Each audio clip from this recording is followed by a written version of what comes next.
Hello and welcome to the Drummergy Podcast. I'm your host, Fred Rock Fisher. I always got to get a little laugh in there. Today is episode 127. 127 weeks of my show. Man, it was a late night last night, and knowing that I was getting up at 7 was a bit of a struggle. I think out of 127 episodes, this has probably been the hardest morning to get up, but I'm here because last night my son Ian graduated high school from Mountain View High School, and his graduation was downtown at the hockey arena, which is now called Idaho Central Arena. I can't keep up with all the different name changes of some of the arenas around town. I think when it first opened, it was called Bank of America Center, and I think it's had a few other names somewhere in there. But at any rate, I just refer to it as the hockey arena downtown. Very proud and excited. Mary would probably use the word relieved that we've made it. That's three children now that have graduated high school. Now we're going to have a little break.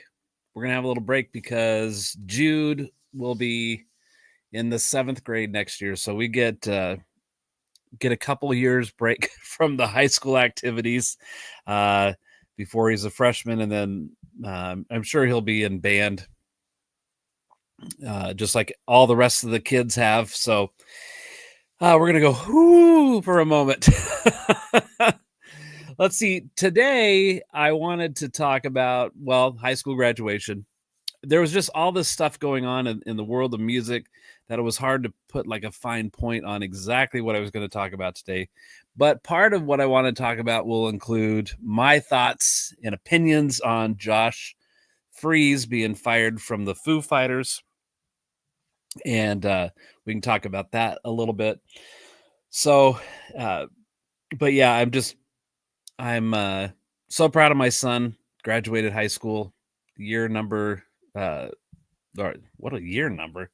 This is what happens when you're tired. Let's drink coffee and check out. You've seen this Drummergy mug, right? I'm hoping now that when May is always a very busy month historically. You get all these people who got end of year school things, not just seniors. And so it's not uncommon during the month of May that my students will be asking to rearrange their schedules a little bit, or that they have to cancel or whatever the case may be. So it's a little unstable month. Is that right? Unstable? I'm not sure. This is the lack of sleep happening. I think I got into bed somewhere between 1 and 1:30 this morning, then up at 6 to do this Drummergy podcast. Let's see. I have some notes because I knew that I would be just totally unorganized and random in thoughts. So let's just go down the list. That'll help. Anybody else out there have a senior or a relative that just graduated? I know there's probably a lot of you out there. That's actually the first high school graduation I've, let's say normal, that I've been to with the 3 older boys. When my son Christian graduated, it was in the year 2020. And we all know that the world had lost its mind. And through all that, so many people just got robbed of certain special events in their life. And so Christian's high school graduation was us waiting outside the auditorium at the school. I can't remember if we had to wear masks because they would only allow like a handful of families come in, and as their student just ran across the stage, grabbed their diploma, and I don't even think they shook hands. I don't remember. It was very bizarre. So that was a weird one. And then our number 2 son, for his senior year, did all online school. virtual schoolhouse. And so his high school graduation ended up being, which was in 23, I think. Seal says his youngest is 30. So your high school graduation attendance to those, Seal, have been over with for a while. Yeah, my oldest is 23 and my youngest is 11. We had kids late. Christian wasn't born until we were 30 and then 41 when we had Jude. So, but Elliot, I think, graduated in 2023. Is that correct? I think that's the correct. If the producer pops on, she'll correct me. Chip Ritter is here. Yo, Chip. How you doing, buddy? We haven't talked in a little while. We should remedy that. So yeah, with Elliot's high school graduation, there was an auditorium full of parents that we did not recognize. And then, of course, none of the students really knew each other because they all did this online school and then graduated from that. So that was better than Christian's graduation, but it's still different. So Ian's graduation last night was more on par, I guess, with what we would be used to as in for a high school graduation. But now Ian is going to leave in 3 weeks to do drum corps. He'll be playing the contra tuba again this year with the Battalion Drum and Bugle Corps out of Salt Lake. And I can't remember if the camp is 2 weeks or 3, and then they're going to be on tour. And so last weekend, Mary took him there for rehearsal while I was busy doing shows. I played Friday night with Cliff Miller at the Knitting Factory, opening up for Trey Lewis. And then I played on Saturday night with another band, Crossroads, up at the Liberty Theater in Haley. So I'll come back to that in a moment. But with Ian, he's a little short on cash to pay for all his fees for the season. So Mary and I have posted over the last couple of weeks a fundraiser thing that's similar to GoFundMe, but with a different company. And I think that we were looking at $1,800 or $2,000 to fill in that gap. So I think the producer is going to come along and put the comment or the link in the comments somewhere here about that. When she pops on, I'll mention it again. And you can donate to Ian if you feel led to do that.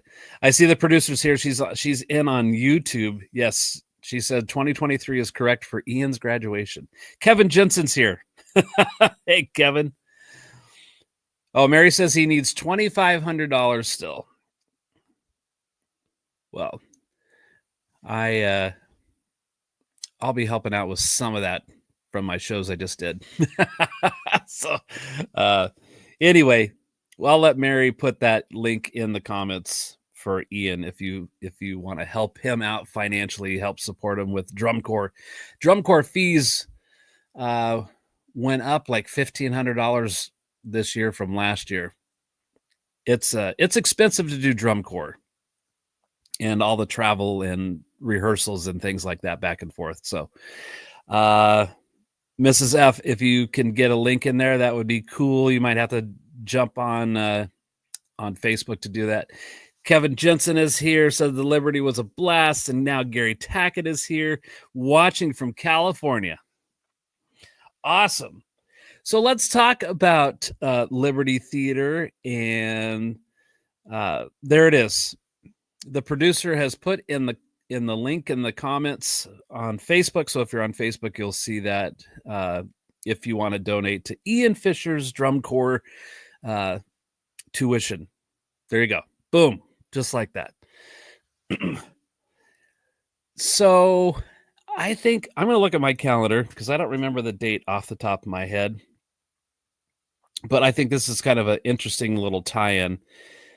Yeah. So on May 4th, which was a Sunday, I got a a message from Gary Tackett. And Gary was on my show last week, and phenomenal guitar player who's played with the who's who of country music stars out of Nashville and toured and all of those kind of cool things. He messaged me and asked if I was available for a show on the 17th.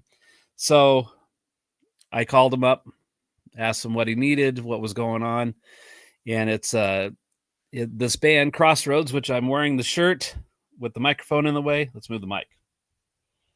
A tribute to Eric Clapton. So I said, yes, I'm available. Got the details, all of those kind of things. And I had, I think it was 15 songs to learn before the Wednesday night rehearsal. So like 2.5 days to learn these songs, which I did. I didn't know them perfectly. Some I knew a little bit better than others, but my main thing was to try to get the right tempo and feel for these Eric Clapton songs, which, to be honest, outside of anything that was really popular on the radio, I wasn't overly familiar with Eric Clapton songs. It just wasn't something I listened to. Now I'm listening. So it was really a blast to learn those songs, and it looks like for the foreseeable future, at least, I'll be drumming for the Crossroads Eric Clapton tribute band. And we played up at the Liberty Theater in Haley on Saturday night, which was also cool because my buddy Jared Halleck was doing percussion for another thing that happened earlier that evening at a different venue. And so he showed up. As we started, I saw him appear in the audience, and I thought that was really, really cool. And my former bandmate from Midline, Scott Elliott, was there, and it was just a really great time. Not only playing with Gary and Kevin and Grant and Gail Chapman on keys, and Gail Chapman had been the keyboard player for Prince in the early 80s. And I'd been Facebook friends with her for a long time, but had never actually met her in person until the next week's rehearsal, which would have been on the 14th. And one funny thing that happened, well, there were many funny things that happened, but this was, it was funny to me, is we just barely pulled out from the venue, and Gary said, oh, I meant to check the lights on the trailer. So he pulled over really quick. I jumped out and looked to see if everything was working. Good to go. Jump back in the vehicle, and Gary pulls right out. And I mean, I don't think Gary got 2 blocks and got pulled over by the cops because he was going 35 and a 25. And he pulls over, and I look over at Gail, and I said, great, my first show with Gail Chapman, it involves the cops. And it was funny. We had a good laugh. I like to tease. I like to keep the mood light if possible. But that was pretty funny.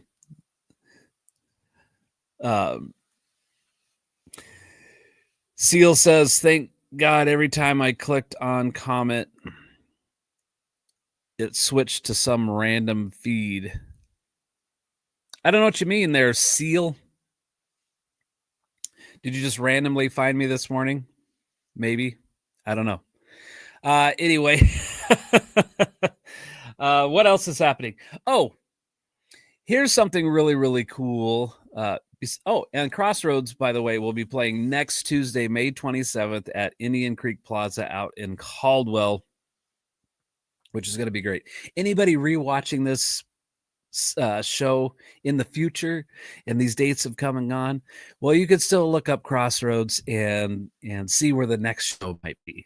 I think Gary is working on a Crossroads Facebook page. Gary, if one exists now, you can put that in the comments too. That would be cool.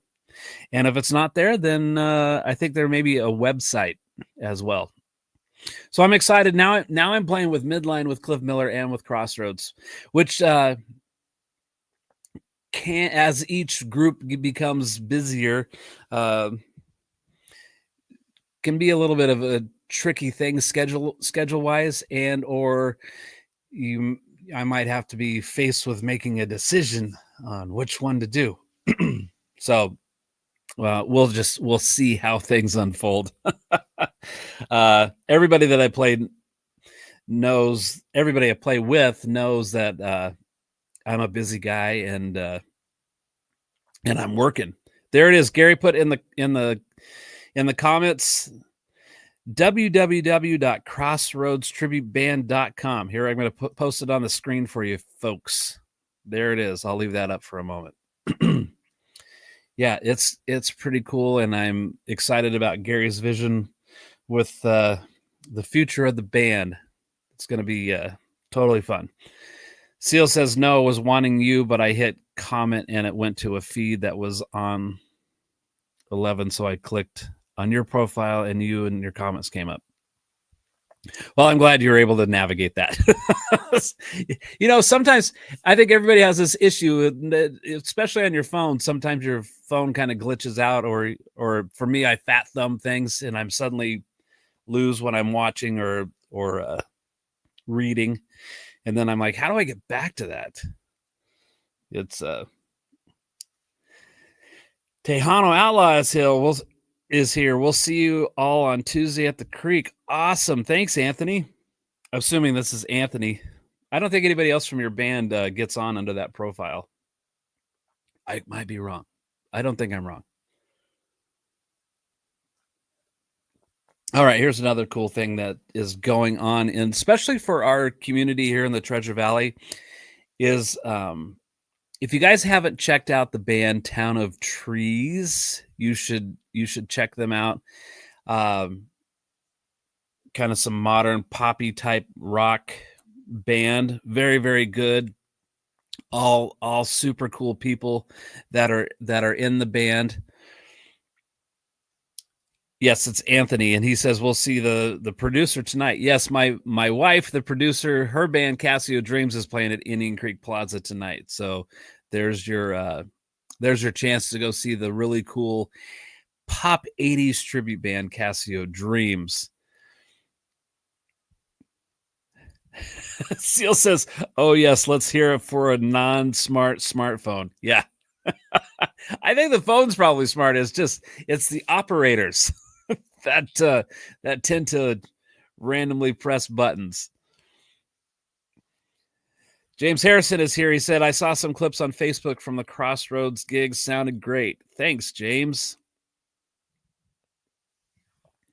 Well, Seal says city of trees with very few trees. Seal, so the name of the band that you got to check out is Town of Trees. And Bonnie, my good friend Bonnie is here. She says, I'll have to hit the creek next week, assuming my new contracts don't keep me out of working. Bonnie, I'm Fred Fisher. I expect to see Bonnie in attendance. Oh, we used to have a lot of fun. I played, I don't know, I think it was about 5 years with Bonnie's band, Moto Kitty, and we were semi the house band at the 127 Club in Meridian, and those are some late nights, but we made it fun, and yeah, we did our thing.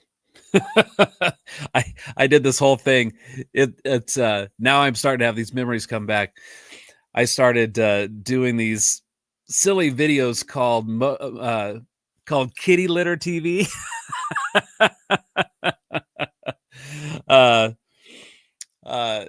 And they just kind of turned into this like stupid sitcom thing, and Bonnie was a great sport through all of that. Yeah, Seal, I know that you're referring to Boise. Yeah. Well, I don't know last time you were here, Seal, but I think that we got a lot of trees. I think we have a lot of trees. Okay, I was Town of Trees. That's what I started talking about, the band Town of Trees. So the drummer Connor and his wife, who is the singer, we became friends with them. I think it was somewhere over the last year and a half. And Connor was on the show 2 weeks ago, I think. Let's see. Gary was on last week, and I think the week before maybe Connor was on. At any rate, super cool people. And they put this musician community thing together called Tot Talks. And I was like really excited that I could say Tot Talks. And the goal of that was they invited musicians from the Treasure Valley to have like this networking session. And there were some people there that I had never met before. And but what Connor Hensley had us do is he invited me, Steve Fulton, who owns the Audio Lab recording studio, and Eric Gilbert, who does the booking for the Treefort Music Festival and for Treefort. I cannot remember what the name of Eric Gilbert's either production company or booking agency that he has. There's a name for it, and I can't remember what it is. But at any rate, the three of us were on a panel. And so they had first had a barbecue and a hang, and people were mingling and those kind of things. And then they had this separate building because Tori is a softball pitching coach, I think. So they have this huge building on their property for that. And it's pretty cool. And so that's where we had the panel discussion with me, Steve Fulton, Eric Gilbert. And there was about 30 people in attendance. The Duck Club. Thank you, Anthony. That's Eric Gilbert's company name, the Duck Club. Yes, I believe you're correct. So they had Eric Gilbert on to talk to local musicians about the process of getting your band booked with a club. And so he had some really good insight for everybody in that regard. And then Steve Fulton talked quite a bit about the recording studio and the recording process and things that musicians should consider as they get ready to record. And one thing, like a little side note on that, or thing that stuck out with me with what Steve had to say, is a lot of times bands rehearse and they're in a room and they have live amps going and all of that, and then they go into the recording studio. Now everybody's kind of isolated and or has headphones on.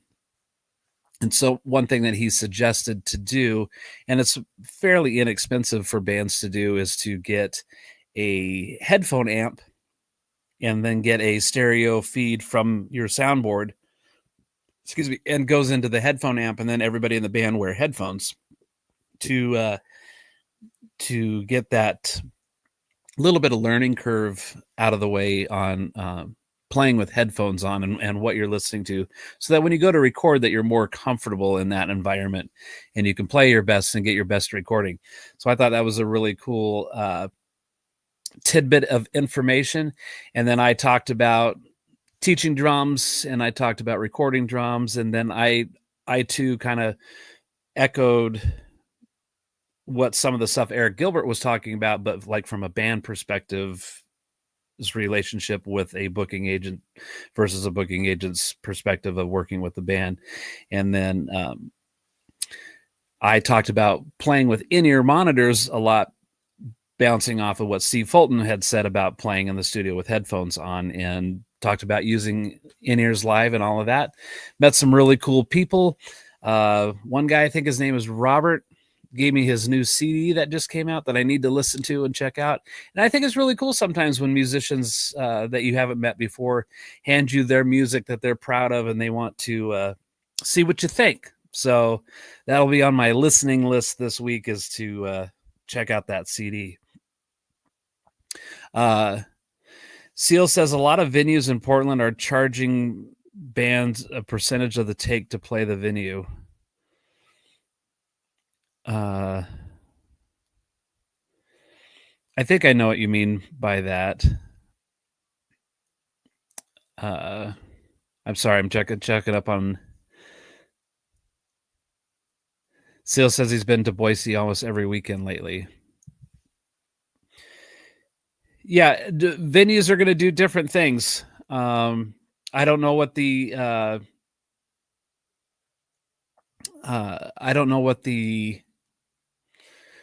culture of bands playing in Portland is like. I haven't played in Portland in a long, long time, but it's, I think what's really, really important as far as that goes with booking is that bands need to ask for what they want, and there may be some negotiation between the band and somebody who's taking care of the talent for the venue, and any of that stuff can be worked out. I'm not a big believer in that's just the way things are, or that's standard operations for a venue.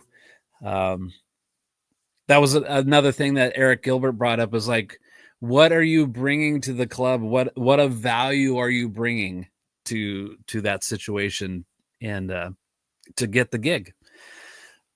Bonnie says, off subject, but cool left forearm tattoo. Yes, thank you, Bonnie. I can't quite turn my arm upside down. That is a treble clef, of course. And then this is a heartbeat.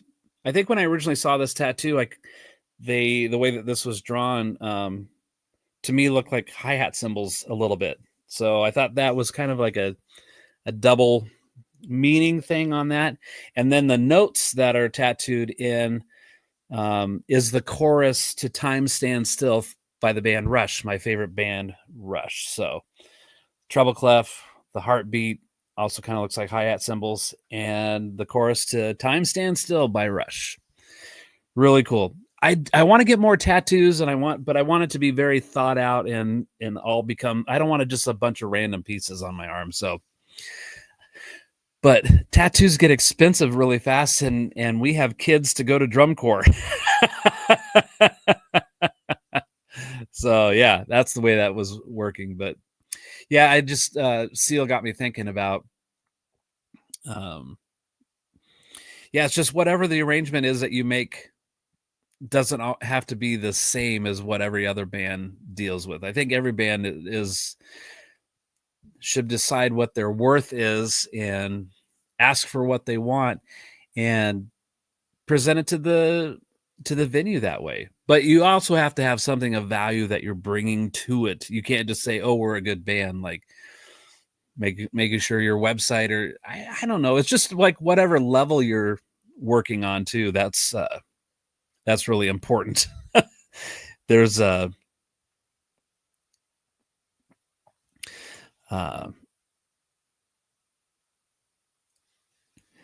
to keep up with Seal's comments. Another tattoo piece. Yeah, I don't know. I'm gonna find something out. I have these little photos saved on my phone of how I might expand off that. I'm getting really random. I think I need to just stay on. Let's go back to the Tot Talk. So that was really fun to do. That happened Saturday afternoon. So I played in Haley Saturday night. We drove home. I got home and in bed by like 2 a.m. Mary got up really early with our son and drove home from Ogden, Utah. And so the moment that she got home, we were in the car and headed out to the Napa Caldwell area where this event was taking place. And then that lasted for a couple hours. But it was really, really good. If you guys want to see that discussion and what that was like on YouTube, if you put in Tot Talks 2025, TOTTALKS,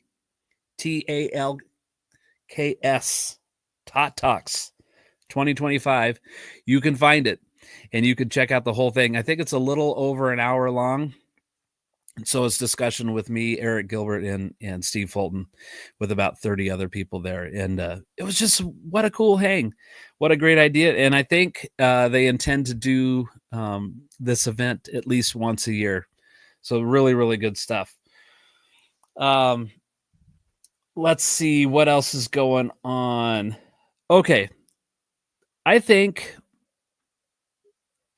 that I missed talking about, this will be a cool tie-in for music as well.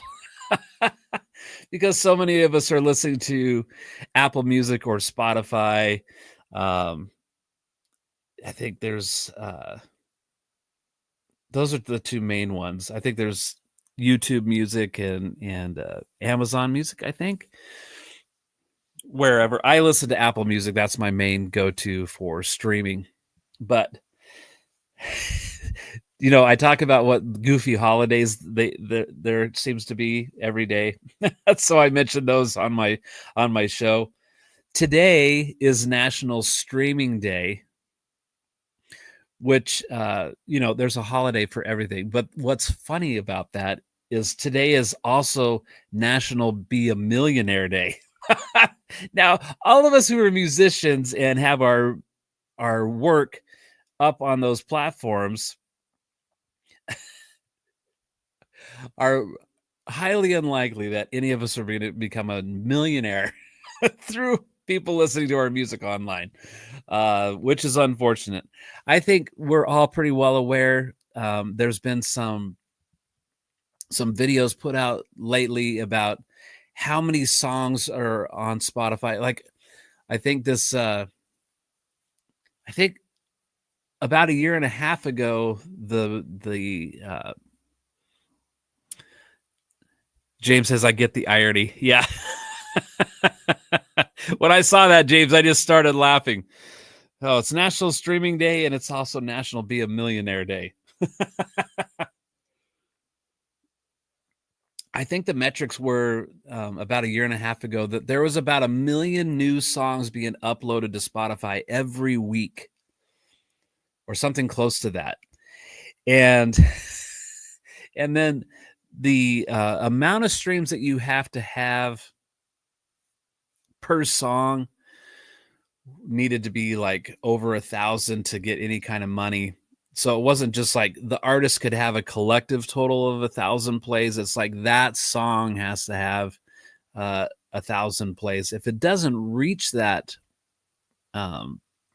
number, then you're not getting anything. And it was like the top 1% of artists, they have this pyramid diagram about like the top 1% of artists in Spotify get all the money in the triangle of that pyramid. And it's outrageous. But, it's all comes down to choices too. Like, how do you want to get discovered? And is it worth it to you to put your music out online? Or are you going to just dig your heels in the ground and say the only way that anybody could hear my music is to actual buy CDs, which it's this weird teeter-totter thing for me sometimes between how things work now and what the old school way was. Like, I just miss the physical product. It takes me back to my youth where I would just stare at album jackets for hours and reading everything and learning the lyrics and looking at the pictures or whatever that they had.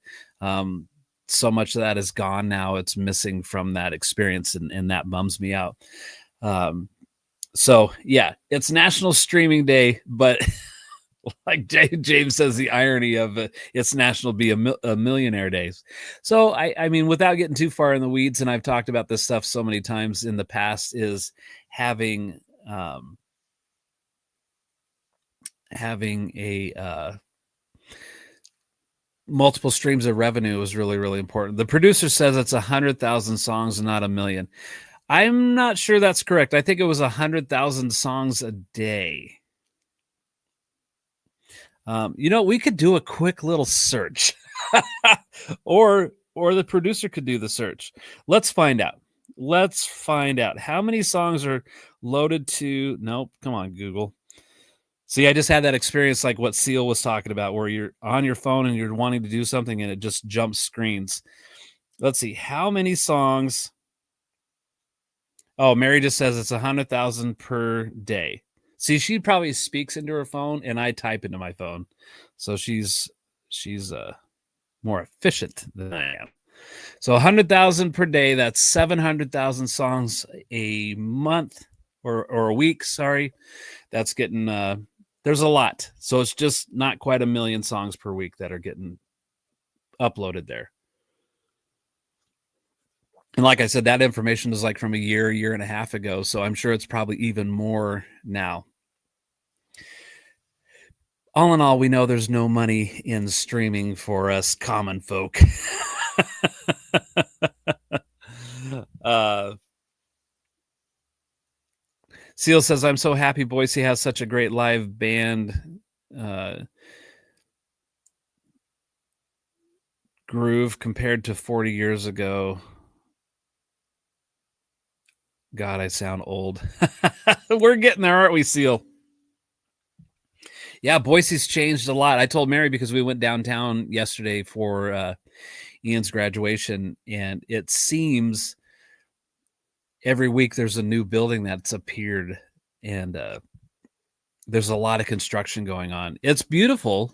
It's beautiful. But yeah, man, the whole place has changed so much. It's kind of a weird feeling because I myself get a little bit excited about the growth and the newness and modern appeal of everything, and then I feel like, oh, I miss the times like how Boise was in my 20s. So sometimes you long for the old stuff. All right, well, I wanted to so James Harrison says, every time I try to ask or text my phone almost laughs back.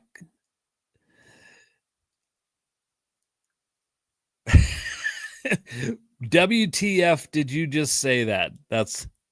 See, are you talking into your phone now, James? Because if I read what you wrote, it says, every time I try to ask or text my phone almost laughs back. ABD asks WTF, what did you just say? Yeah, Seal says Bogies. Yeah. Bogies is like an art gallery or something now. Yeah, many shows at Bogies. Went to and played a lot of shows at the Crazy Horse. The Crazy Horse now to me would probably not be a very appealing place to play, but I think the James says bad thumbs. I think the modern version of the Crazy Horse is the Shredder, which is a much better building and venue than what the Crazy Horse was. But I think that's where a lot of the younger bands are getting their feet wet, is playing shows at the Shredder, and they get some touring acts that come through occasionally. Well, to be honest with you, I don't pay super close attention to the scene as much. I just feel like I'm so busy with my teaching and recording, and then the bands I play with, and it feels like I'm almost have blinders on as I go about my life. There's so kind of going back, like Seal talking about the old days is, when I was younger, I kept up with all the bands. I was friends with so many people in those bands, and working our way up the ladder, so to speak. But as I got older and have a family and stuff like that, it's just it became less important to keep up. And then I guess that, probably in parallel to that is so many of the people that I was around then have all been going through the same thing. So we're all busy with our adult lives. So I wanted to talk about the Foo Fighters supposedly firing Josh Freese from the band, the drummer Josh Freese. And I have no inner working knowledge of that band whatsoever. All I can do is share my thoughts on that and maybe speculate a little bit about why or what's happening.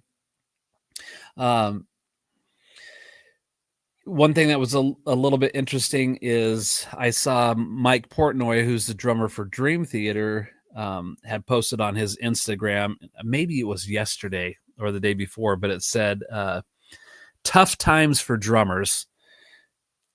The Who got rid of Zach Starkey, their drummer. I didn't even really dig deep into what was happening. It was some of the stuff just makes you kind of roll your eyes like, oh, and especially Zach Starkey's played with the Who for a long time now. He's gone out of the band. The Foo Fighters let go of Josh Freese. Guns N' Roses let go of Frank Ferrera, I think is his last name. So not long ago, they got a different drummer who I can't remember who they got. Nico McBrain left Iron Maiden. Not Sully, but Shannon Larkin left Godsmack. Tim Alexander left Primus. It's like all these drummers have either left or been fired from their bands recently. So he's like, tough time for drummers, which is interesting because Mike Portnoy was the original drummer for Dream Theater and then eventually left, and Mike Mangini became the drummer for Dream Theater. And then it seems suddenly out of the blue, Mike Mangini was gone and Mike Portnoy was back. So it's like, what's going on? What's going on with drummers? And I think because the Foo Fighters are such huge worldwide superstars, rock stars, if you will, we all know that Taylor Hawkins passed away a couple years ago. I think a little over 2, if I remember my timeline correctly. I mean, that was a shock to the music community, the music fans, that Taylor Hawkins had passed away. And, I can't speak intelligently about why he died. Some people say he had a heart condition. Some people say it was substance abuse. It's hard to say because I'm not in the know. I'm not in the know. So that would just be kind of like rumors and gossip kind of situational things that I can't speak intelligently about. But obviously a big shock to not only Foo Fighter fans, but the drummers in the drumming world, because Taylor Hawkins just had this great personality, it would seem, and a really great drummer, kind of a magnetic person. People were drawn to him.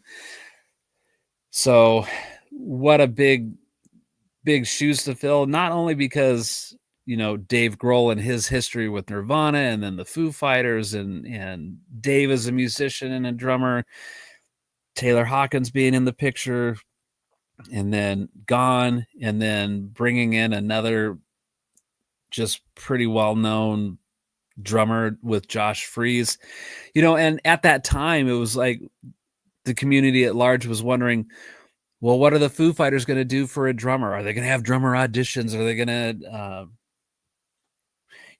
I just because I've been around the music business long enough to know and know a handful of people on upper levels like that, it's when something like that happens, bands are typically going to pick a drummer that they already know that can come in and be sympathetic to the situation.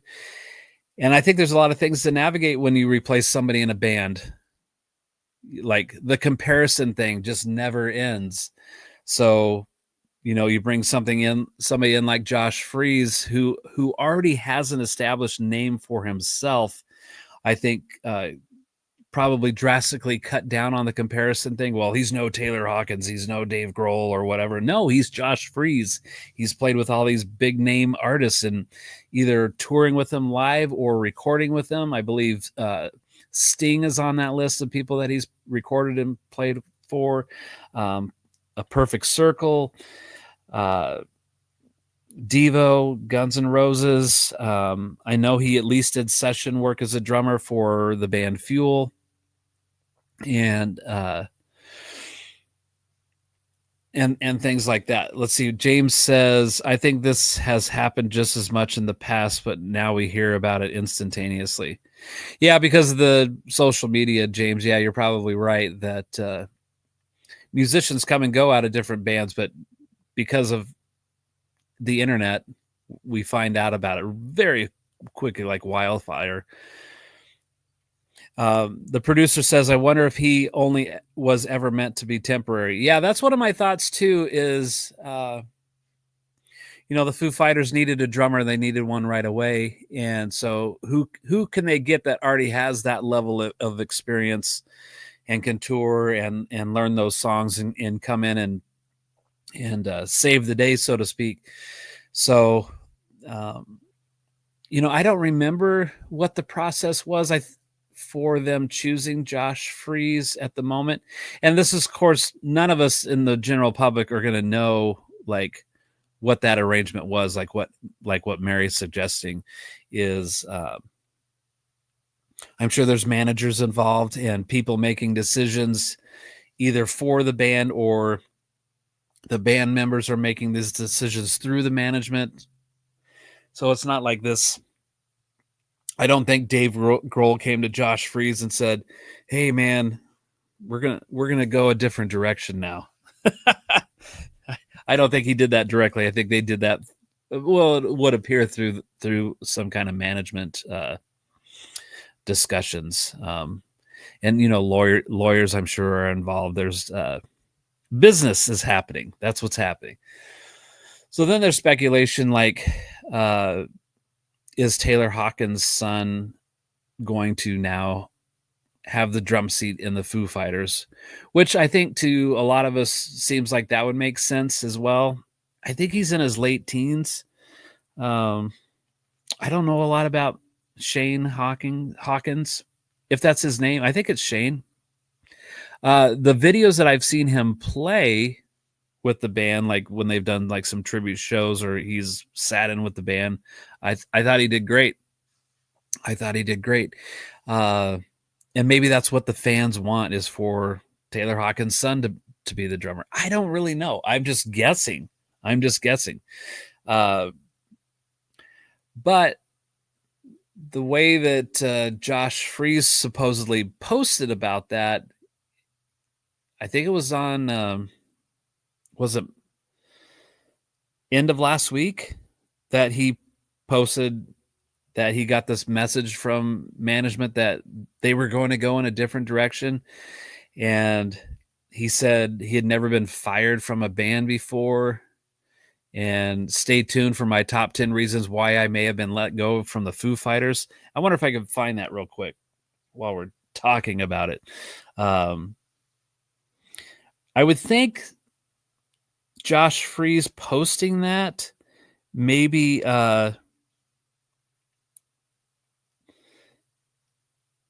lend some light to it was unexpected. An unexpected thing that happened. Let's see if I can find Josh Freese here on Instagram real quick. I think that I can. Let's see. James says, Mary, I agree. Josh played the tribute show, and I'm sure that he was impetus for his being selected. I think you probably meant Shane, not is. I think my opinion it will be Shane Hawkins will be selected now that he's aged a couple years. Yeah, I think the same thing. Let's see. Josh Freese. The top 10 reasons he was let go from the Foo Fighters I thought was interesting. I should have wrote it down, but I did not. Let's see if this is the right one. Yes, here we go. Top 10 possible reasons Freese got booted. Yeah, booted from the Foos. Number 10. Once whistled My Hero for a week solid on tour. Number 9. Could only name one Fugazi song. 8. 2 words, polyrhythms. 7. Metronome. Like precision behind the kit. Deemed soulless. Oh, James says that Josh played the tribute show as well. Yeah, I didn't know that. So Seal says death is not the only reason Floater replaced Peter after the induction into Oregon Music Hall of Fame, because they had to play 4 songs that night and alcohol got in the way, and Peter was only able to do 2 that night. And that caused, in my mind, to have him die of a broken heart. Yeah, man, it's a tricky thing. I think some musicians, well, I've never done the drug thing, ever. I've never smoked pot. I've never done anything like that, and barely drink. So I'm not saying that because I'm some goody two shoes. I'm just saying for me, music was always about music. It wasn't about everything else that kind of gets in the way. I've been around that stuff, but never participated in that. And, it was easy just to look around and go, oh, I don't think I should do that because this person is acting or behaving this kind of way, or now they have this issue. So, number 6, demand is starting every rehearsal with the 20-minute cowbell sound bath. I don't understand that one. 5, never ever once tried growing a beard. Number 4, didn't show up to studio because Mercury was in retrograde. 3, promised Noodles he could be the 4th guitarist. Number 2, refused to perform unless he was guaranteed a Ouija board and nunchucks after every show. Number 1, the whole poodle thing that was getting to be a bit much. I think some of these might be like more insider jokes, or people who are super fans of the Foo Fighters might know more about what he's talking about than I do, but that's what he posted. The top 10 possible reasons he got let go. And then this was the announcement that everybody saw on Insta or social media that Josh had posted. This was his announcement. He said, the Foo Fighters called me Monday night to let me know they've decided to go in a different direction with their drummer. No reason was given. Sad face. Regardless, I have enjoyed the past 2 years with them, both on and off stage, and I support whatever they feel is best for the band. In my 40 years of drumming professionally, I've never been let go from a band. So while I'm not angry, just a bit shocked and disappointed. But as most of you know, I've always worked freelance and bounced between bands, so I'm fine. Stay tuned for my top 10 possible reasons Josh got booted from the Foo Fighters list. So that was the thing that I think we all have seen. Mary says top 10. I think she's referring to the top 10 possible reasons he got. They all sounded like a joke. Yeah. Meaning, I guess, that he has no clue why that happened. Maybe he didn't see it coming. And so back to Mary's previous question is, I wonder if it was just a temporary thing to begin with. I guess we could surmise by Josh's announcement that maybe it wasn't a temporary deal, or he didn't see this end coming this soon, at least. It's James Harrison and I talked on the phone, I think about a week ago now, about how some people behave online when they're making comments about what James might post, or comments about what I might post. You could post something and one comment will be like, this is the greatest thing, thanks for sharing that, and the next post they're just ripping you apart for no apparent reason. So when Josh Freese had posted that, there were so many comments that I read where people were saying, well, the Foo Fighters suck anyway and you're better without them, or it sounds like childhood playground bully, I got your back kind of. I don't know. It just seems, maybe Josh feels like he's been wronged in some way, and he knows way better than we do, by the way, about what's going on. And so then if you're a Josh Freese fan, you would be like, yeah, screw them. It's just interesting how the rumor mill turns, and then what people decide they want to spout off about. Let's see. James says, my opinion only is that Dave Grohl had Josh in as a transitional drummer. Shane was too young to handle the touring life at the time. I also think that is the way of taking care of his best friend's kid. You know what, James? That's probably the best thing that I've seen somebody post about that. You are probably, I would think that that's pretty much an on target observation of it. Yeah. So when his dad passed away, like you said, he may have had a skill set already, but just too young to handle the pressures of touring in a band like that.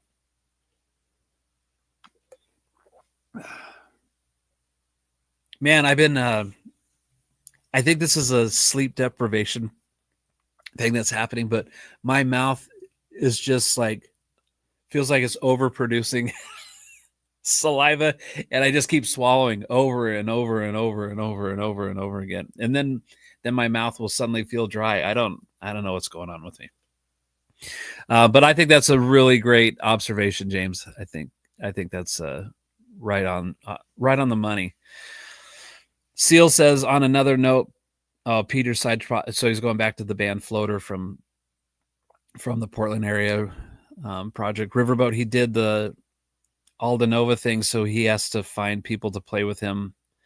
My best friend Corey Hawkins from Boise didn't get the chance because of his drinking problem. Yeah, that stuff gets in the way, dude. That stuff gets in the way and takes over your life, and then it's not pretty. And Mrs. Fisher says it could have been, and he just thought after so long that maybe he was permanent, but they were just trying to get through the ordeal of losing Taylor.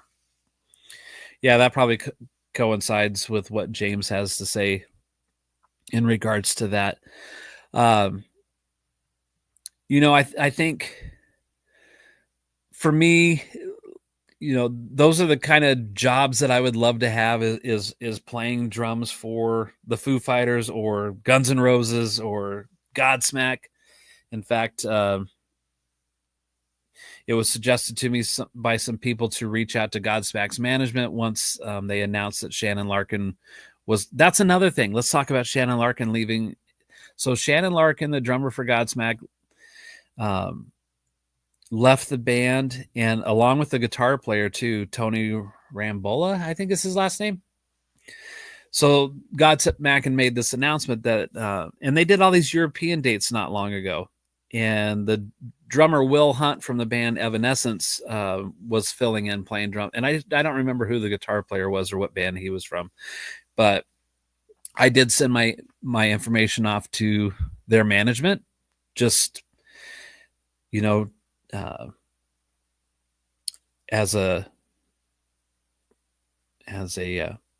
was in my mind, it was really smart what I was going to say, and now I can't think.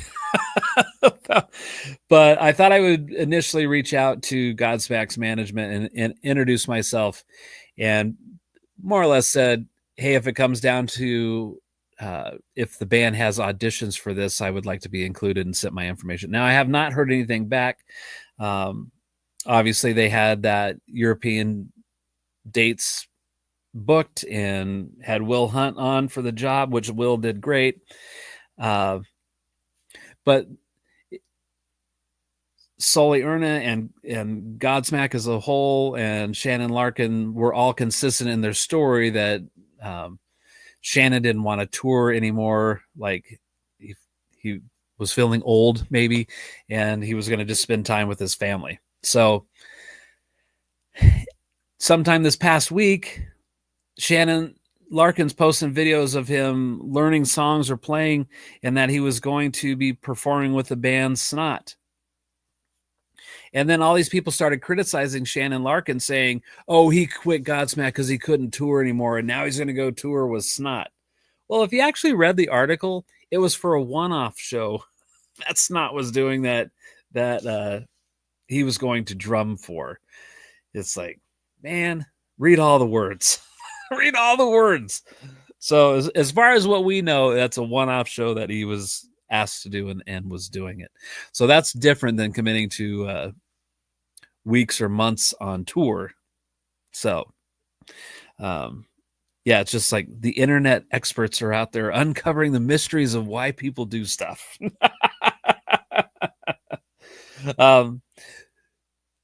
Let's see. James says, I think the Zach Starkey situation, talking about the Who, is more crazy. Fired, rehired, then fired again on the final tour. Also, apparently asked to say that he chose to quit. I believe they will ask Simon Phillips, who toured with them before, to finish the tour.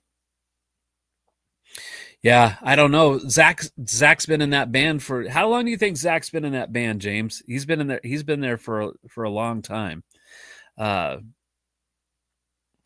Seal says most everybody in Slipknot has been replaced. I would love to see you do your craft for Godsmack. Snot is still around, kicking ass. Yeah. And I've got some people in the industry that kind of put a word in for me too with the Godsmack thing. But this is just as long as I'm doing things on my end, I can't worry about what the outcome is. But if I do nothing, I'm going to get nothing, right?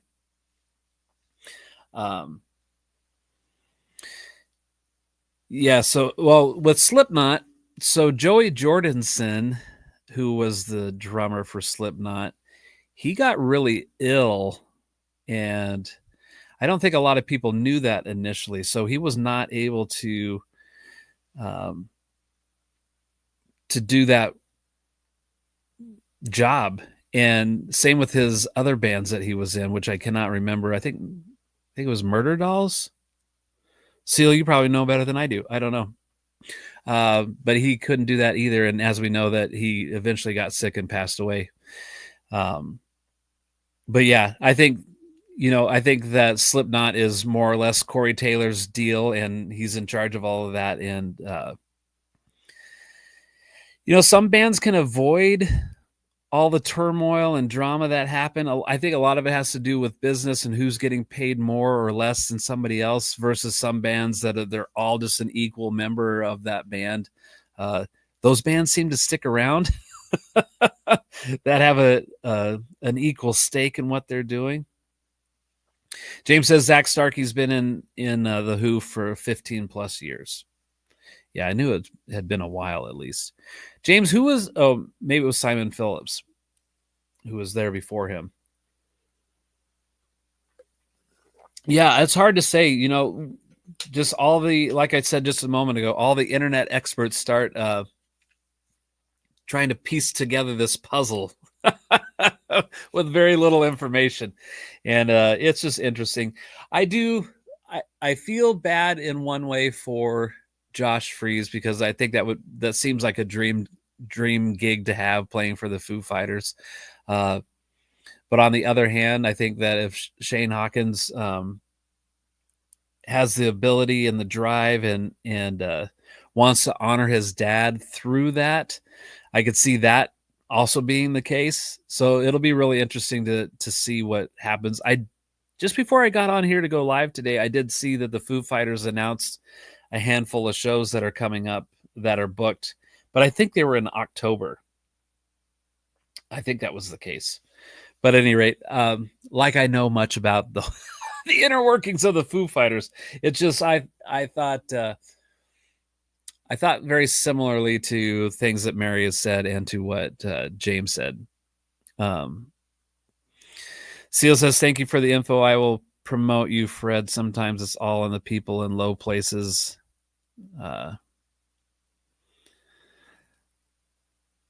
Like Mars Zone, Catch's movie. Mars Zone, or do you mean Mark Zone? I don't know. I'll have to come back and check that out. Well, thanks for hanging out today. I was just so busy learning Eric Clapton songs. Oh, James says Kenny Jones after Keith Moon. Simon was playing for Pete Townshend's solo stuff, and they did a tour or two with the Who. Well, that makes sense that they would be friends already as well with Pete Townsend. Yeah. So I started saying, like, I got so busy learning these Eric Clapton songs, and I really wanted to hit a home run with them. And I get around some other musicians too who get asked to do things in a very short time frame and really just come through. Like James Lancaster, I've probably mentioned this before. So it's been crawling up on 2 years ago now. Midline had that show, the Rocked in Alzheimer's thing we did at the Knitting Factory, and we thought we had the bass player things sorted out, and then all of a sudden it wasn't, and we needed a bass player. And so I think we had maybe 3 or 4 weeks before the show was going to happen, if I remember my timeline correctly. And I had remembered that James Lancaster said, "Oh, I could play bass," because I only ever knew him as a guitar player. And I called him up and told him the situation that we were in. And I think we had 12 or 14 songs on the set list. And James learned all of those in a week. Because when we had our first rehearsal, I thought, well, he'll show up, we'll get like 2 or 3 songs taken care of, and then the next week we'll get another batch of songs taken care of, and by show day we'd have that all worked out. First rehearsal, he knew all of those songs. Just fantastic job. And then this show got booked with Cliff Miller for last Friday night at the Knitting Factory, and Cliff was added to that bill late, like maybe a week or so away from the show, was asked to do that. And Cliff had to find out immediately if we could do the show or not. And none of the normal bass players we use were available. And I said, well, maybe James can do it. And so we asked James, and he's like, yeah. So now we only played 8 songs, I believe, for that show. No rehearsal, just show up and play. And James absolutely just nailed it. Home run.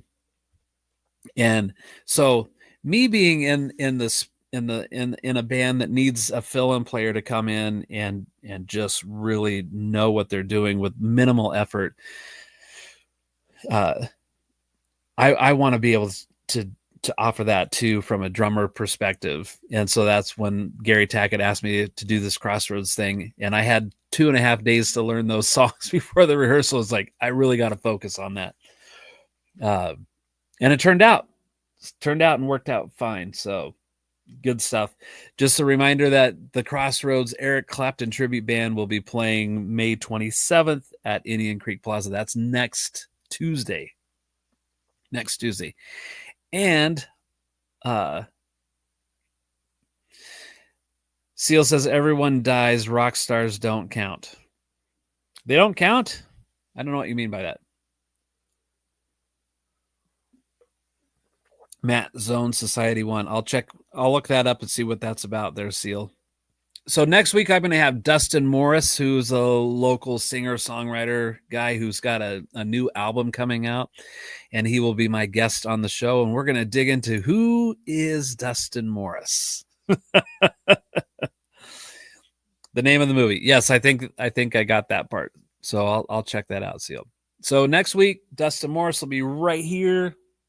We're going to find out what he's up to and what's going on with his new album that's just coming out. And I don't remember if he said he had a video coming out too or not. I got to find out. And see what's happening. All right, guys, have an awesome day. Thanks for hanging out. And we'll see what happens with the Foo Fighters. We're all sitting here in the front row waiting to see what's going to happen. But I think James is right. I think that I think Shane will be the next guy in the drummer seat. And away they'll go. So, all right. Did I miss anything? I don't think I did. Oh, my last note right here, real quick. There's another podcast. Everybody has a podcast now. Not that they should. So some other teacher people that I know, Frank Mastropolo, who's also a drum teacher, TJ Rogers, who teaches guitar, and another gal, I can't remember her name, teaches piano lessons. Those 3 have a podcast called the Music Lessons Help Podcast. And it's a podcast aimed at people who are music teachers and the ins and outs of that, and challenges and things that people go through. They did a show last week on teachers who not only teach but also perform music. Like, does that add credibility to them as a teacher? I think that it does. But some of the stuff that they talked about, I was like, man, I'm not experiencing some of these challenges that they're happening. Like, it seemed like a major rescheduling of students constantly so that they could be a working musician at the same time. I do that to some degree, but not how that was portrayed, at least in their podcast. And I thought, man, it's just like maybe their organization isn't quite what it should be. I don't say that to say they don't know what they're doing, but sometimes things affect people differently than others. But they talked about that stuff, and I think TJ said that he was taking a year off from performing or playing music to focus on some family stuff and finding some balance in there. I can't sit here and say that I don't sacrifice some of that for what I do musically. But I think that you can still do a lot of those things. I think it's just a time management deal. But anyway, I had messaged him some thoughts I had on that, and that I had watched the show. And one struggle he told me that he has with performing was getting your band together to commit to having a rehearsal. Like, it just seems like it's always a fight to get people together to commit to rehearsing on something. Well, for me in Midline, our Monday night rehearsal is just kind of a built-in thing. Do we rehearse every Monday? No, because we all have stuff that comes up, and so then we might take a day off or something from that. But I think for me and where I'm at now, some of that stuff doesn't have to be rehearsed to death. And same thing with Cliff Miller. I think there's like this initial big push of rehearsal that happens to learn songs and have something put together. But once that's all together, it's like we don't have to keep rehearsing all these songs. So with Cliff, when we write original material, like, that's the focus of getting together. And it's like, we want to, Cliff is a songwriting machine, so he'll always come up with something and then want to work it out and try to get that recorded. And with Midline, it's like, let's work on the new material. We don't have to keep rehearsing these songs we've known for decades. But yeah, it's I don't know. I've been fortunate enough to align myself with people who have the same drive, I guess, of what I'm working on. So arranging a rehearsal isn't like climbing Mount Everest. I know for some musicians, like, when we want to play, we want to do this, we want to do that. When should we get together? I cannot.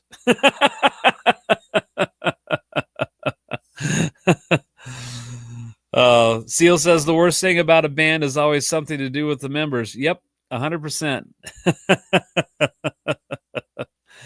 All right, so I may have to talk about that in an upcoming episode, find some more detail in all of that. So, guys, have an awesome day. Thanks for being here, hanging out. I will see you soon. Oh, James says, I have a thought on that practicing schedule, but we'll talk another time. Okay, cool. Thanks, man. I completely honest with you, I am completely wiped out from the weekend. And I feel like my talk today was somewhat pretty disjointed, but I think you guys got the gist. Okay, have a great one. I will see you next week. Bye.